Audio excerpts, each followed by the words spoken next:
my goodness. Thank you guys so much. I said two things last time I preached here. I said the music that you have here at this church is the best of any church that I speak at. And the second thing I said, if you tell them that, I'll tell you I have no clue what you're talking about.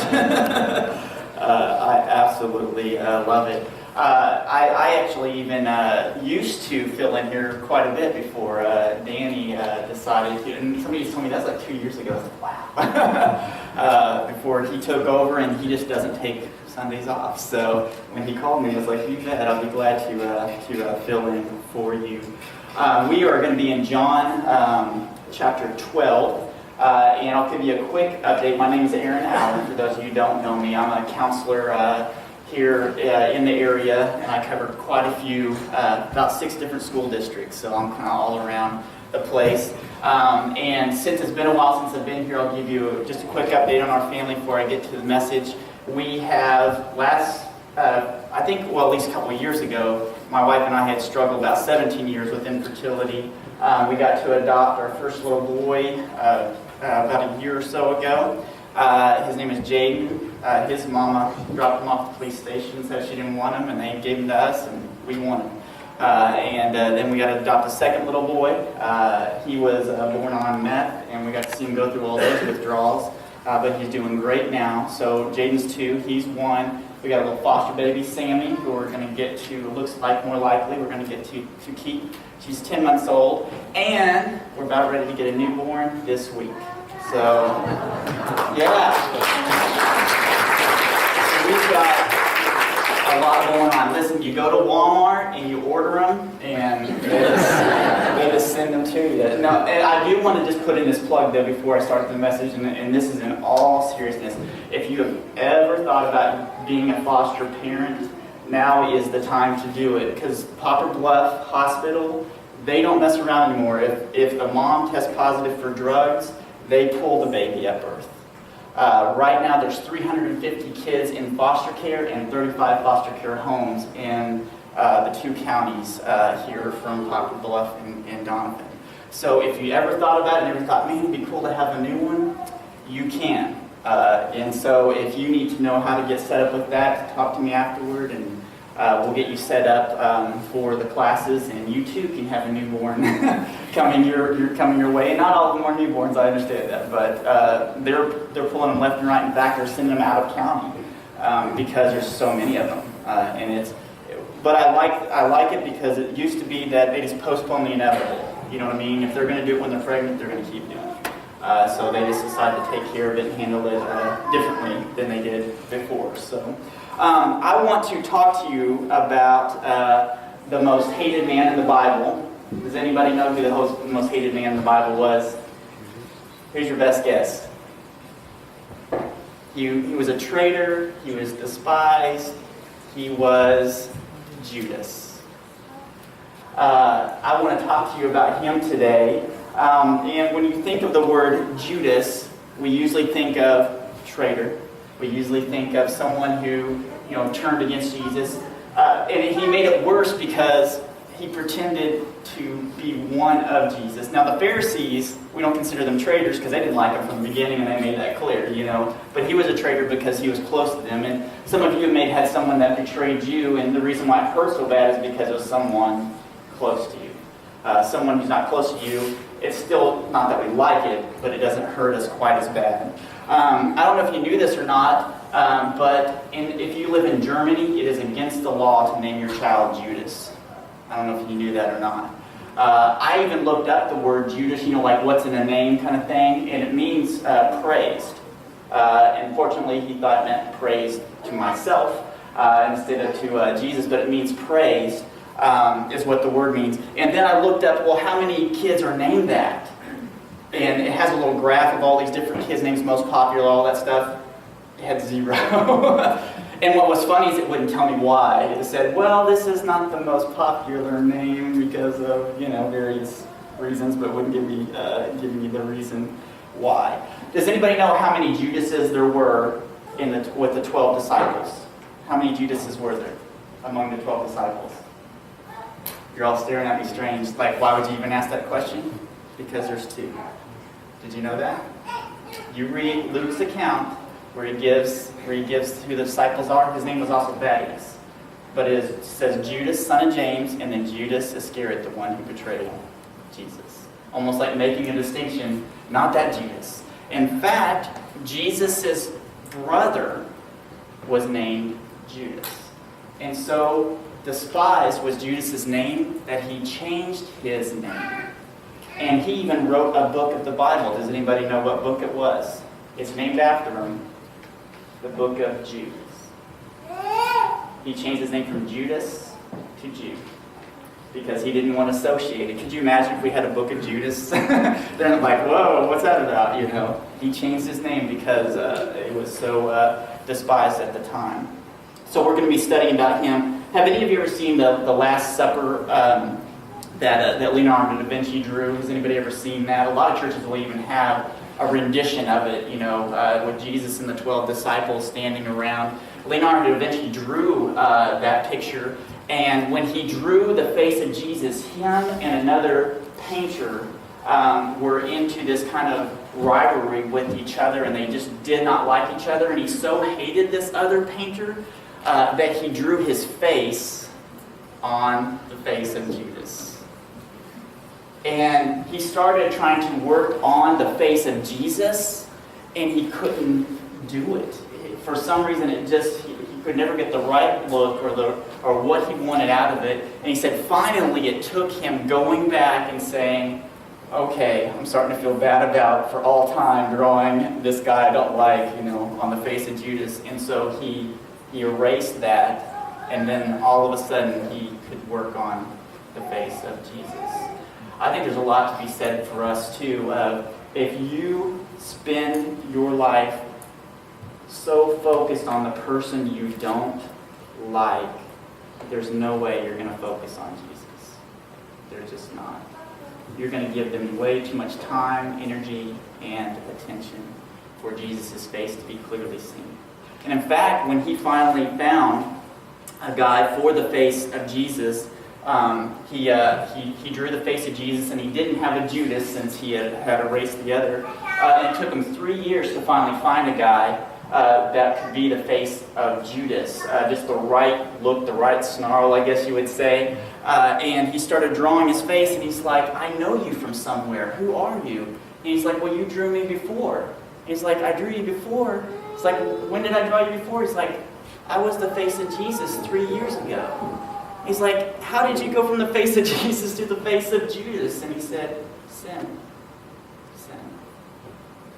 I know so many people that are like that. They live for God for a while, or say they do, and then by the next time you see them, it looks like they've aged 20 years because of sin. So let's look in John chapter 12. It's almost like if you ever watch one of those profiler shows where they try to figure out why a person did it. That's what we're kind of doing today in studying Judas. And this kind of explains a little bit of Judas. It's almost like to go to the beginning of Judas, you have to go to the end of Jesus. Because Judas, honestly, is not talked about until right before Jesus is going to be crucified. He's not even really focused on at all. Barely mentioned by name, other than the disciples, which always starts with Peter and always ends with Judas whenever they list them. So here we go. It says, Jesus, therefore, 6 days before the Passover, came to Bethany, where Lazarus was, whom Jesus has raised from the dead. So they made him a supper there, and Martha was serving. But Lazarus was one of those reclining at the table with him. It says, Mary took a pound of very costly perfume of pure nard, and anointed the feet of Jesus, and wiped his feet with her hair. And the house was filled with the fragrance of perfume. But Judas Iscariot, one of the disciples, who was intending to betray him, said, why was this perfume not sold for 300 denarii and given to poor people? Now he said this not because he was concerned about the poor, but because he was a thief. And as he had the money box, he would pilfer what was put into it. Therefore Jesus said, let her alone, so that she may keep it for the day of my burial. You will always have the poor with you, but you will not always have me. Now, in the scriptures, if you read this account in the other Gospels, Luke does not mention Mary by name. She mentions a woman who lived a sinful life, is how he describes her. And Matthew mentions a woman and then says Judas is by name that gave a comment. And Jesus says that she's preparing me for my burial. And then Mark mentions a woman and does not mention Judas till later on. Basically, John is the only one that mentions Mary by name. Now, here's the thing with Mary. She poured this expensive perfume, about a year's wages, on Jesus, put this perfume on him. And the difference, I think, is her focus versus Judas's focus with her. Now, here's what they think. Now, you have to link this together yourself, so if you disagree with me, that's okay. But when you piece all this together, here's who they think Mary was, because it does not mention her by name at the event. But there was a woman who was caught in adultery. The Pharisees brought her to Jesus. They were going to pick up stones to stone her. You guys remember the story? And then Jesus said, whoever's without sin, cast the first stone. That's who they think Mary was. And so when it says a woman who lived a very sinful life, that's what they believe that they're talking about. And that's why they believe she was so grateful. He saved her life. And then secondly, she introduced him to her family, and Lazarus, her brother, got raised from the dead. So she has two things to be grateful to him for. So Judas here is someone who has saw all these miracles that Jesus has done. He saw him walk on water. He saw him heal the lame. He saw him heal the sick, raise people from the dead. Saw all of this stuff, yet he did not trust him as Savior. And the question is, why? How can somebody see so much and yet understand so little? Someone said Judas kissed the door of heaven, but he died and went to hell. And that's what he did. There was a story that I ran across when I was studying Judas. A guy that went to this prayer chapel. And in this prayer chapel, they had a picture of Jesus on the cross. And then they had 12 chairs sitting around that you could go and sit in one of the chairs and meditate, on Jesus. On each of the chairs was the name of one of the disciples, including the name of Judas. The guy who went and observed this said he noticed the chair that was the most worn was, guess whose? Judas's. I think I can honestly relate with that at times. As much as I like to get onto Judas for how could you see all the stuff God did for you and still, betray him like that, I feel at times myself, by the way I act and think, I've betrayed him too. And I don't know if you're there some days or not, but I know I am. I could easily see sitting in the chair of Judas and saying, I am so sorry that the way I acted hurt your heart. That the way I acted hurt you. There's no record that Judas was ever changed or ever converted. In fact, Jesus himself said that he did not change, even though it said that he repented to an extent that he felt guilty, but he didn't feel guilty enough to turn to Jesus. One of those ideas of you can rob a store and somebody get hurt, you didn't intend it, it still happened. You can feel bad about it, but it doesn't necessarily change the fact that it happened. They would call Judas a hypocrite, and a hypocrite in Greek means someone who wears a mask. Back in their days, if you were on stage, they wore masks, and many people would play more than one character, so they'd wear one mask to play one character, and then they'd switch masks, and then they'd play another character. And that's what I thought Judas was, because see, the thing is, the disciples, none of the other ones, knew it was Judas that was going to betray Jesus. That's how good he was at this. And I know so many church people, and I was even raised in church, so I learned to do this myself, so I'll cast the blame on myself, that learn to wear a mask when they're in church and look a certain way. But then when with their friends, they act a totally different way. And I think God is just saying to us, just be you, just be real. And if you're going to be my follower, then be my follower, no matter who you're around, no matter what it costs you. Because Judas was doing it for what he could get out of it. And I see that a lot. Even a lot of modern day preaching, basically come to Jesus for what he can give you instead of come to him for what you can give him. And that's the difference. And God does give us stuff. He blesses us. He saves us. But if it just ends there, if it's all about what he can give you, that's not serving God. It's about what you can do for him. And in fact, if you feel stuck, and I have at times feel stuck as far as your Christian walk, here's what I would tell you to do. It's get a job. Whether in the church or in the community, that you can bless others. Not a job as in paid money. A job where you're like, God, this is the ministry you want me to have. That's how we start to grow. Because if all you're doing is just taking it in and never giving it out, over time it's like, why take it in? It gives you a reason to put it out. Now, I want to look at the Mary for just a moment and just focus on her for just a second. Now, Mary here put this costly perfume on Jesus, wiped his feet with her hair. I mean, this was a very emotional moment, for her. And Jesus, not in this gospel, but in one of the other gospels, says, you leave her alone. She's doing this for my burial. Now, when Jesus died, and then the women on Sunday went to the tomb, why were they going there? They were going there to anoint his body because they didn't have time when he died.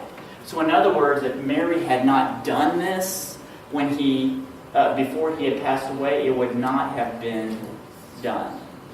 So it's like she did everything she could when she had the time instead of waiting for another moment when she may not have had the time.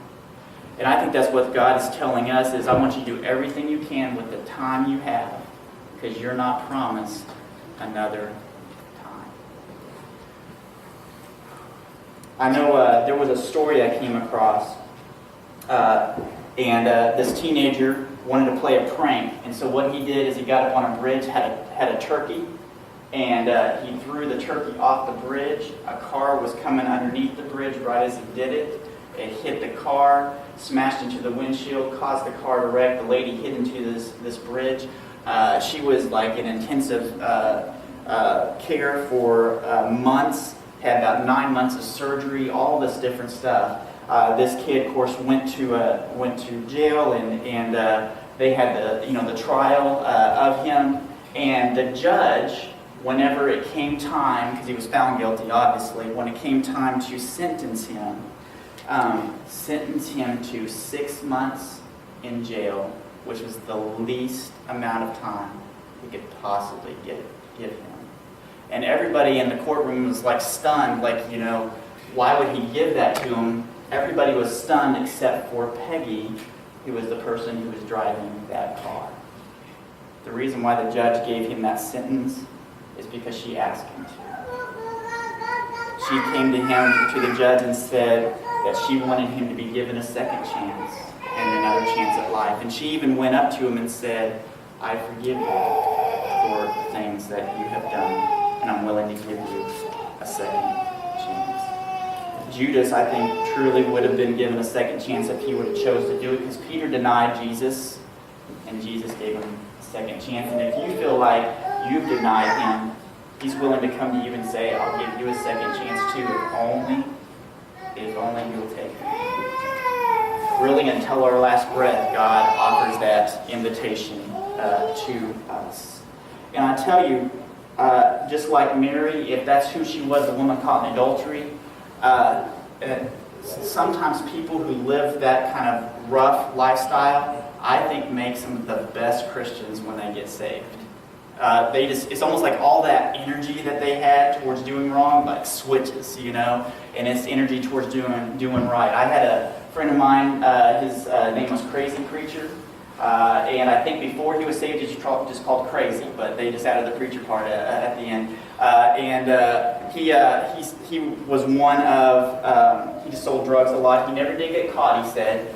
He said he always put a Bible on his dashboard, even when he was transporting drugs and stuff like that, just in case he ever got pulled over, thinking maybe that would help, with the cops and stuff. But after he got saved, he started making videos of himself preaching. He would go to Walmart and open up their DVD players for those videos that are playing, stick himself in, close it up, and let himself play in the hopes that somebody might see it. And he would just do things like that to try to reach people. And I truly believe Judas, if he would have turned, would have made one of the most incredible Christians ever. But he just chose, unfortunately, not to do so. In fact, there was a tree in Southeast Asia, it's known as the Judas tree. On its branches, they said, are gorgeous blooms. And they said the blossoms look like scarlet sunbeams, and it's so beautiful that all the bugs are attracted to it, and they fly to it. But they said inside the plant is poison for bugs, and so all these bugs land on it and die, and you would see all these bugs like circled around it below it because of the poison. And I think with Judas trying to figure out why he did what he did, the Bible's pretty clear on one thing. He did what he did because he loved money. And if you love money more than you love God, there's no way you're going to serve God. There's just not. And he loved money more than he loved God. But I'll tell you a second thing I see when I read in this John chapter 12 verse. This is the first time in the Bible it's recorded that Jesus calls him out. He ignores him the entire time. He's been pilfering money this entire time, and Jesus doesn't do, let's do an audit, let's see where our funds are going. He doesn't, even though he knows. This is the first time Jesus himself says, you leave her alone. And I think Judas took great offense to that. Because in one of the other Gospels, it said, immediately after this encounter is when he went to the chief priest to betray Jesus. I think one of the reasons why so many people do not come to God like they should is it takes him calling you out and saying, look, the way you're living, the way you're doing is not right. And then you have a choice to make. To say, yeah, you're right, and I need forgiveness for that, and I need to turn around, or, like Judas, walk away and betray the one who died for you. My hope, of course, for all of us is that we would not walk away from the one who died for us. If you are here today and you know that you yourself have been doing things you shouldn't be doing, God is offering you an invitation to say, hey, it's time to turn it around, it's time to come back, it's time to make it right. And God is willing to offer that to all of us, just like he was, honestly, to Judas himself. And my prayer is for any of us that we would say, yes, I will do that. Instead of like Judas, who got offended when he pointed out the stuff that he did. I'm telling you, it's true of me too. If God would take and post my life up on a video, I honestly would duck my head at many, many points. And that's why we need a Savior. We need forgiveness. We need a new start. We're going to come to a time of invitation. If you guys want to come, why don't you stand and bow your heads, and I'm going to pray.